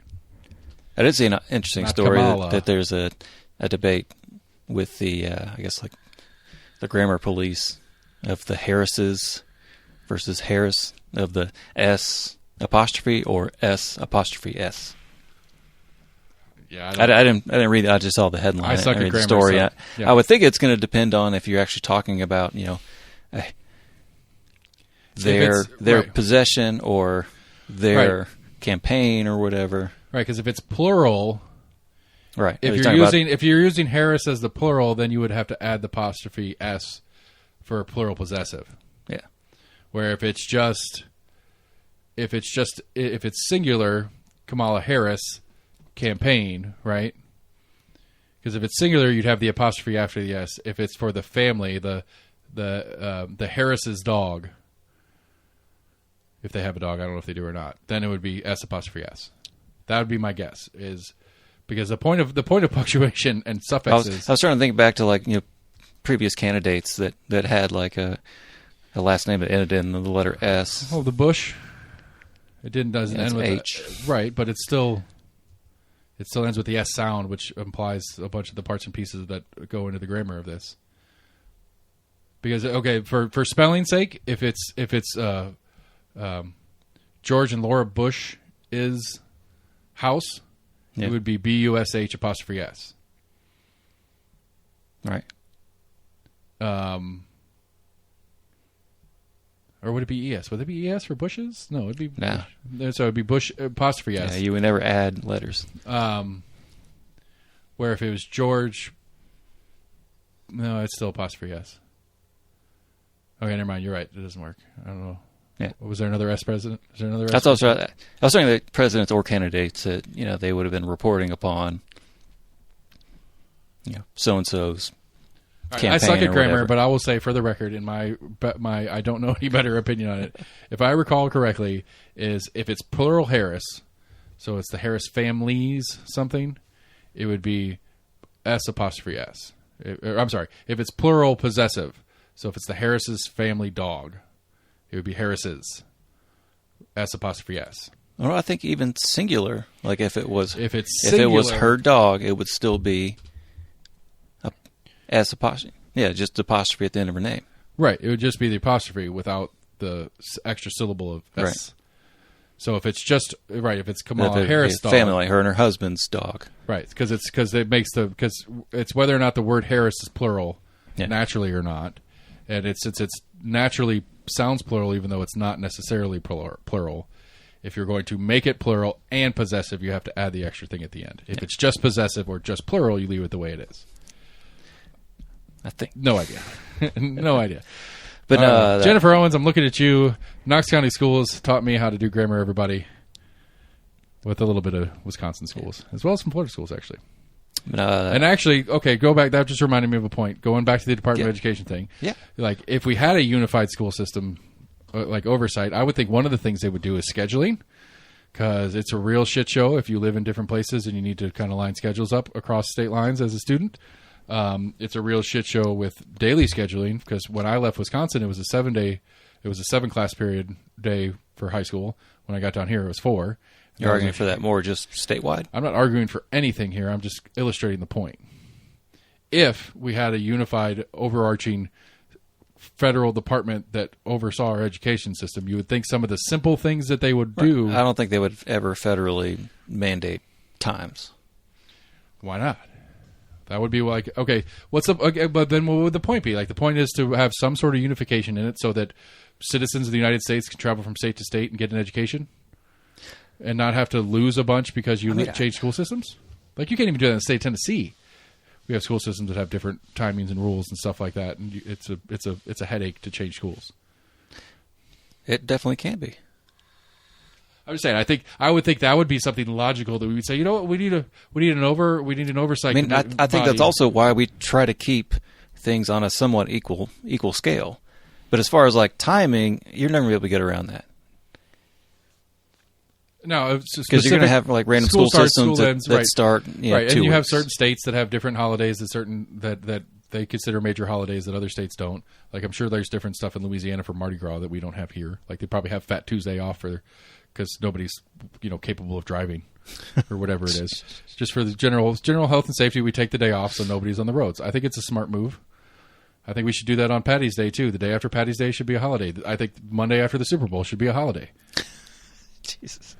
We should do anything we can to keep people from driving because they're all fucking hammered from the night before. It's a smart way to do things. Anyway, I get you on that. So on the broad schedule, yes, but on the daily schedule, why couldn't we have a federal mandate that says, you know what, high school 7 hours a day, 7 classes a day, not 4? So that in the case that you have a student that needs to move for whatever reason from state to state during a semester, they don't completely throw everything out that they've done so far that year because they can't get into the new school because they have a different daily format. That would seem like a reasonable thing to do if we're going to have a body that oversees this universally inside the country. Like, if you want to go to Canada, fucking deal with it. That's your fault. Like, I don't know, what are Kentucky schools? Are they block scheduling or are they 7 hours? I'm just How the hell do you think I know? I'm just trying to throw it. I'm wanting to cite an example that would be close. Right. I have no idea. Like, I want to get out of Knoxville. I've joked about it on the show before. Like, I've got family in North Carolina. They do the more year-round scheduling, so they don't get the big summer break. Gotcha. Which I'm not opposed to. I get that. Cool. Whatever. I think it makes sense. See, but in some aspects of it, like on that, I think it makes a ton of sense. I think one of the biggest issues that all school systems have is right now. They're spending probably the first week and a half just getting kids reacclimatized to being in the structure that is the school, and seeing where they're at and how much they forgot over the summer. Right. Well, some of it, it's a whole new. You got a whole new grade level. Basically, you're starting a whole new grade. Yeah. You're doing new subjects. You're doing more refined versions of subjects and stuff like that. Right. But I also think there's a word for it in the teacher community. It's like there's summer rot or something like that. I can't remember what they call it. Right. Where it's like we got to get them back in mental shape to be in the room for the time that we're in the room, to understand the flow and the format of the day. Some of that's from changing schools, but some of that's just literally spent all summer where I had no schedule and I did whatever I wanted whenever I wanted to, and now all of a sudden you want me to sit down for 45 minutes? Right. I don't do that. I haven't done that all for 3 months. I was doing Fortnite this time yesterday. I know. There's a tournament going on right now. I'm supposed to be playing this tournament. But my team's missing me. I think year-round school well, I can't remember what they call it, but it's more of a year-round format where it's like 3 months, but spread out over the year that you have off. Yeah. Instead of having 3 months in the 2.5 months in the summer or whatever. And trying to kind of schedule that around, a general parent's work schedule. I don't know if that's easier. I don't think it matters. Because I would think the way we kind of do it here, I think it's almost easier to find a daycare to sign your kid up for 2 months, 3 months, or whatever. But I think the invisible hand of the market that I love so much would jumps in accordingly. That there would be daycares that bring in more staffing for the break periods. Right. But I think that the inverse. It was something you would have to kind of do in conjunction, kind of with the community infrastructure of that. But you're right. But I think the community daycare has always been an issue anyway. Right, and I think the community would naturally step up without having to have a hand in play from the government saying it and stuff like that. But the inverse thing with like a schedule like that is like, I have family in other states, and it is convenient when we have a large block over the summer to be flexible in which week we can all get together over the summer. Right. Because their school finishes before ours, but starts before ours, and so, but we have an overlap in there where if Colorado, for example, had a system where it was more year-roundish and they had like 3 weeks off a couple different times a year, what are the odds that Tennessee's schedule would match that? Probably not great. Right. And then, but then inversely, though, if you did that federally where you made it a rule where all schools are year-round, where they all take off 3 weeks in July, 3 weeks in October, 3 weeks in April, or whatever it is, then those 3 weeks would be fucking maddening to try to do anything. Anywhere. Like try to travel and go on vacation or something like that. Everybody in the fucking country. Yeah, I think for a little while, like Knox County tried to kind of offset UT spring break with Knox County spring break. Yeah. I think they still do. I guess when they can. Not explicitly like 100% like, no, we're not going to have them the same week, but I think they try to have them off weeks if they can. I mean, I think if you're an employee of the university, that's handy as hell. If you're an adult student at the university, that's handy as hell. I don't see a downside for regular students. Like, it's actually kind of maybe a bonus if you're local and you go home for the week and your little brother's off too. That'd be kind of cool. Yeah. Where it'd be kind of a bummer if you're off there for that week and you go home and the rest of your family's just living their normal life because they're still in school and doing all their normal shit. I don't know. Anyway, I didn't mean to go all the way back into the ed conversation. Our Ogle guy is getting an FBI probe about. I know they took his cell phone. Took a cell phone. I think it had to do with campaign finance. It had to do with reporting. If I remember correctly, it was something like $300,000 or something that he had reported to his campaign as like a campaign contribution. It had to do with like a certain amount of money that was on like one of his finance forms. That all of a sudden that amount of money wasn't on his next one. But I think it had to do with like contributions that he had personally given to the campaign or taken out of the campaign, but then didn't disclose later that he had taken money out of the campaign. Paperwork's a bitch. Yeah, but it's all about just like campaign disclosure, basically. And in his statements, he's like, I wasn't trying to do anything wrong. I was like, truth will come out in the end. What did he say? What did he say it was? Yeah, just clerical error, basically. My initial reading of it did seem kind of suspect. That it did kind of seem like he took money out of his campaign. I mean, again, not an excuse or not permission, but I would assume a lot of them do it. It is not uncommon. We can just roll uphill to our Supreme Court and their rules on what they have to disclose and not disclose. And like the idea that you can loan, like that's the weirdest one to me. You can do a personal loan to the campaign, and then basically as people donate to your campaign, you can take your money back. That seems weird to me. That's what we talked about with, there was the guy that was doing that with the RFK campaign, but he kind of did it in the guise that I'm going to donate it as long as like a loan in an effort of getting it repaid back later. Right. But how often is that going to happen? Right. And do you get interest on your loan? Like, is that you get points on that? That's a pretty good deal. If you know that campaign's going to do it. I'd loan the Trump campaign $5 million if I got $5.5 back. Yeah. I mean, hell yeah. I'd do it in a heartbeat. Because you know what's going to happen? He's going to raise $5 million with or without me, and I just made a cool $500,000 just for letting him hold my $5 million for a couple days. All right. Sounds like a sweet deal. Let you play with that money for a little while. Yeah, I would do it. I would do it in a heartbeat. That's a genius little scammeroony. Yeah, not a huge scandal. Yeah, but and again, for the joke's sake of it, it's of course he's getting in trouble with a federal investigation because he is actively going after both the current president and the potential future president of the Democratic Party. That's your news, folks. I don't think anybody took his impeachment.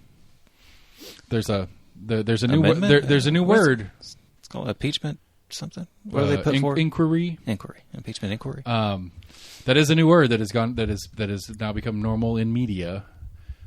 The lawfare. Lawfare? Yeah. So it's warfare, and the lawfare is like it's the Trump lawfare that he's in right now. All the legal stuff that he's having to fight and whatever. It's become a word. We'll see if it makes the OED here in the next year or so as a standalone. Are you want to get weird? I'm sad that. Go ahead. They've been adding just weird words like that. I don't know. I'm sure there's rules. You're the fucking Oxford English Dictionary. Like, throw that shit in Webster's. I don't know. It's words change meaning over time. New words come out. True. I mean, some like the ones that I don't get are the fucking kid shit where it's like lol is in the English dictionary now. Right. It's like no, it's an abbreviation. Laugh out loud is 3 words that probably should be in the English dictionary on their own, and you combine those. You don't put phrases in the dictionary, right? It's not like. Not typically, yeah. Quid pro quo is not in the dictionary as its own thing. That's Latin anyway, but but you don't put it in the dictionary as a phrase. You have their own word. Like maybe that one you do because it's a Latin phrase that's used very commonly in English. That was a bad example. I apologize. But yeah, I agree. I think it's but like weird ones like fleek's a new word, and I don't know if it's in the dictionary yet or not. But fleek. I remember hearing about that years ago. On fleek. Yeah. It's supposed to be like good, looks good. It's usually a reference to an outward appearance. Sam is on fleek today with his hoodie. His beard is on fleek. It's nice and trimmed. I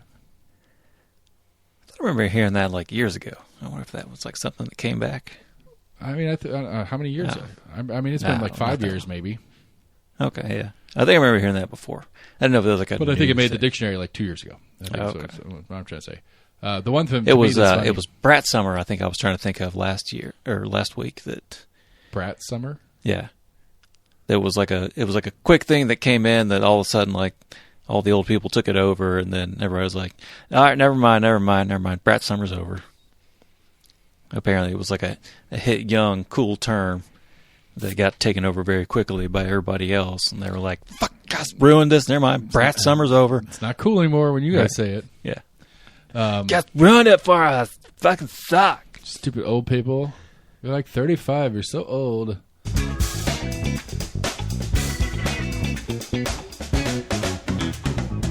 You know what? If you're 35, you're not doing? Voting. These are the jokes, people. Let's see here. What? I'm not even sure what this headline means. A homemade aquarium appeared in a Brooklyn tree bed.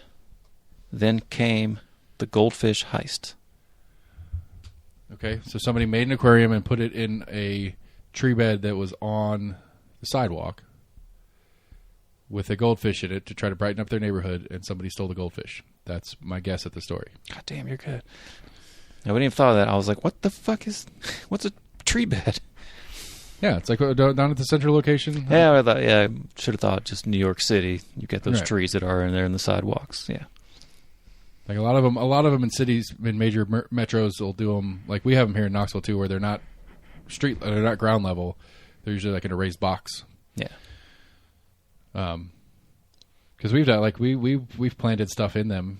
We put which the city, if the city happens to come by and do any work on them, they'll rip stuff up if it's not stuff they put in there. Anyway, somebody put an aquarium in there with a goldfish, and somebody jacked it. Yeah. Let's see here. Since the water was always there, sitting in the puddle, why not turn it into something that's more interesting? Let's see here. They bought 100 common goldfish from a pet store for $16, dumped them in. I guess a bunch of people took them. Oh, you know what? In New York City? The operation has sparked a rolling debate about gentrification in the historically black neighborhood, which has seen an influx of young and white residents in recent years. Those fucking white people putting goldfish on the street. White yuppie coming here and telling this man who lived in the neighborhood his whole life that he doesn't know what he's doing. Wait. I do sympathize with that. I just don't want to watch 40 fish suffocate in a puddle from their own waste. So that's the guy that took them? Let's see. He admits to rescuing them from the puddle? Let's see here. As videos you made us a race thing. You got to break down the races for me. I'm confused. Right. As videos and news about the pit have circulated online, the project drew on concern from city officials and backlash from animal rights advocates. In the early hours, 2 neighborhood residents carried out a rescue mission. Using nets and plastic bags, they pulled out about 30 of the fish from 2-inch deep water. They say they were rescuing the fish from inhumane conditions, but the operation has sparked a rolling debate about gentrification in the historically black neighborhood. So, wait, hold on. So, who are the rescuers? Let's see here. Where are the optics of a white yuppie coming in here and telling this man who lived in the neighborhood his whole life that he doesn't know what he's doing? So, a black guy. So here's what I'm hearing, if I'm understanding correctly. Yeah. A black guy or girl, we don't know the gender per se, but a black person who lived in the neighborhood for a while did this goldfish thing. That's what it sounds like. And a couple of white dudes came in and stole his goldfish under the auspices, if you will, of saving these goldfish from their imminent death. Yeah. Because of the improperly built aquarium. That's the way it sounds. Okay. So here, do sympathize with that. I just don't want to watch 40 fish, suffocate. So he was working to rehome the rescued fish, keeping many of them in tanks inside her apartment. Several people had contacted her with concerns about the remaining fish inside the pit. I'm still concerned for the fishes, apostrophe S. Or, sorry, S apostrophe. Yes. Right, because plural. Yes. Possessive. Exactly. Yes. Well-being, but I'm more concerned about the divisiveness in the community. Okay. So I need some facts. Were the fish going to die? Yes. Yeah. Now the question is, were the fish going to die because of the conditions of the pond they were living in, or were they going to die because the neighborhood cats are going to jack them? Because that was like when you first said heist, it was a question whether people stole them or not, and I was like, well, you got some raccoons or some cats, they'll go jack them out of there. If they're hungry. Oh, rats might get hungry. Sure. Yeah, there's plenty of shit that get in there, and there are plenty of other living creatures that would steal those goldfish other than white ladies. But apparently it happened to be white ladies. So the first question I would have in this conversation is, this has fuck all to do with gentrification. If it is true that this was a terrible idea to put the fish in this thing. If it was not, like, I don't know, they're fucking goldfish. Who cares if they die per se? But if that's true, that they were going to suffocate in there, then yeah, it's probably not a bad thing. It has nothing to do with the race of either people. Now, if this bitch was a total Karen about it, and it's just like, I don't want to see your stupid goldfish in this fucking thing. That's not where goldfish go. That's not what this is for. Then we can have a race conversation about it. But, I mean, you look at like 2 inches of water. You get goldfish swimming in there. I don't know. I don't know how they live. I don't know what they need. I don't know how to make. I've never made a goldfish pond. I've never owned fish. But I mean, you think of like a goldfish bowl and about how tall that goldfish bowl is that you typically have one goldfish in. Right, and you periodically have to pump out the shit that settles at the bottom. Right. Or it turns green or whatever. I don't know. And you got maybe like this, we'll say even 4 foot by 4 foot square. Yeah. That has 2 inches deep of water. A good fun idea for the neighborhood, poorly executed, that turned into a racial issue that didn't need to be one. That's my synopsis of this story. I could see maybe doing that. I mean, also in the guise of not really caring what happened to the fish. But I mean, if you had like this crazy puddle that was always forming because of just stormwater drainage. Right. And you're able to get like, a school of fish to like live in there. They're like, this puddle is here so often. Right. We might as well get some use out of it. I think it's cool. Right. Like as I'm saying, like a good fun way to deal with, like, it's like there's a great story. And I think this was in Chicago, of It was the great pothole penis bandit. You hear this story? I don't think so. He would go around, he'd just go around town and he just had a spray paint in his car. And whenever he saw a good pothole, he would spray paint a big dick on it or around it. Like he would use the pothole as one of the balls and just draw a big penis on it. Because then it forced the city to come out and do something about it. And they'd fix the pothole while they're there. I've heard a few stories that were kind of like that. You know, it was a way of drawing attention to, like I said, issue. Right. Which again, if that's the case that this guy was trying to do with his thing, it's a fun way to go about trying to raise awareness for a problem that the city is failing to do. Don't know if that's true in this case or not, but nah, it doesn't sound like it. Yeah, just sounds well. I mean, it is probably not appropriate for that tree planter to hold water like that regularly. Right. It's probably not designed to do it that way. It's probably not good for that. It's probably not good for the neighborhood. You probably got mosquitoes and bugs and other gross stuff that are spawning in there that may be doing some bad things to the neighborhood. I didn't read if you actually built it up and added water to it, or if it just water was just always there. I don't know. That's fun. That was the good news of the weird, man. Yeah, that was a killer good news of the weird. You got one more? You want to cut it off before you fucking say something and I get all mad about it? Okay.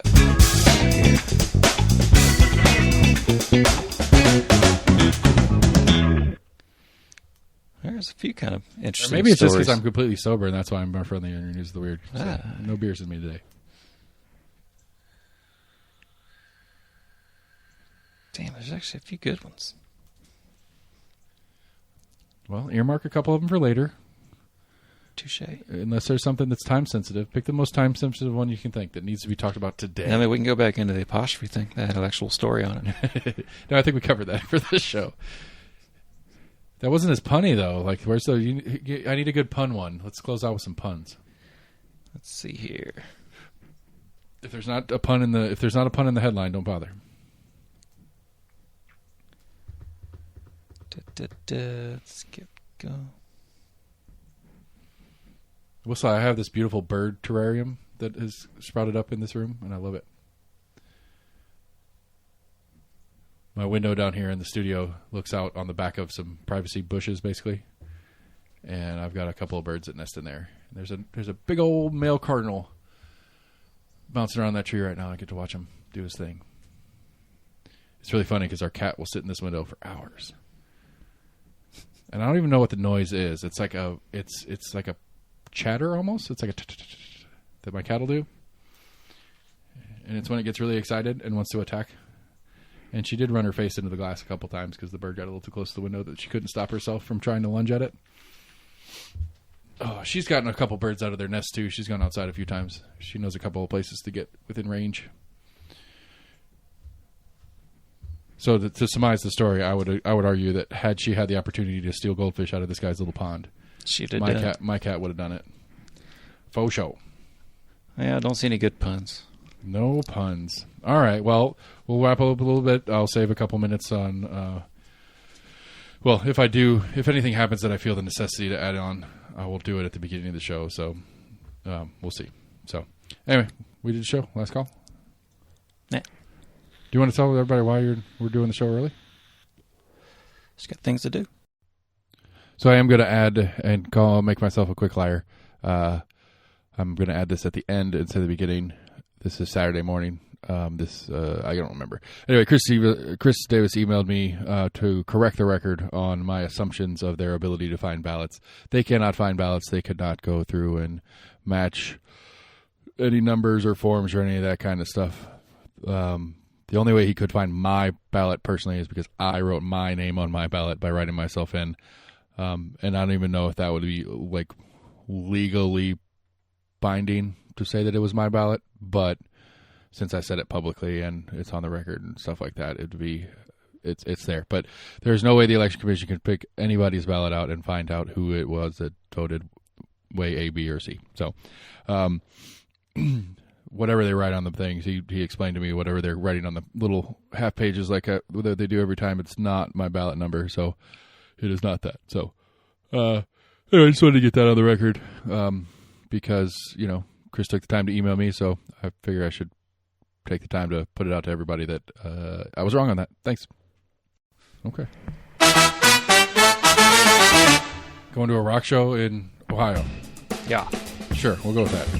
Big concert in Ohio. He's going to see Taylor Swift on her Eras tour. She's doing a special concert only for Sam. because she's flying all the way back from Europe because she doesn't care about the environment. So I don't know. Anyway, almostagreement at gmail.com. They're waiting in London for us. Facebook, Twitter, YouTube. Favorite podcast provider. Like, friend, share, follow. 5 stars, retweets, exit, text it to your friends, whatever you can do to help us get the word out. We're going to keep doing our shows. Like I said, I have reached out to everybody that is on the November ballot, up to the senatorial race all the way down to our county, it's all state races, so our state reps and senators and stuff like that. So I'm trying to get everybody in, do a run by, see if I can talk to some people and figure out who they are. I might, if I can schedule 1 or 2, I'm going to squeeze some debates in. And we're calling them debates. We're not calling them forums. I don't like this forum talk. Almost agreement. Thanks for listening, everybody. We'll talk to y'all soon. Goodbye.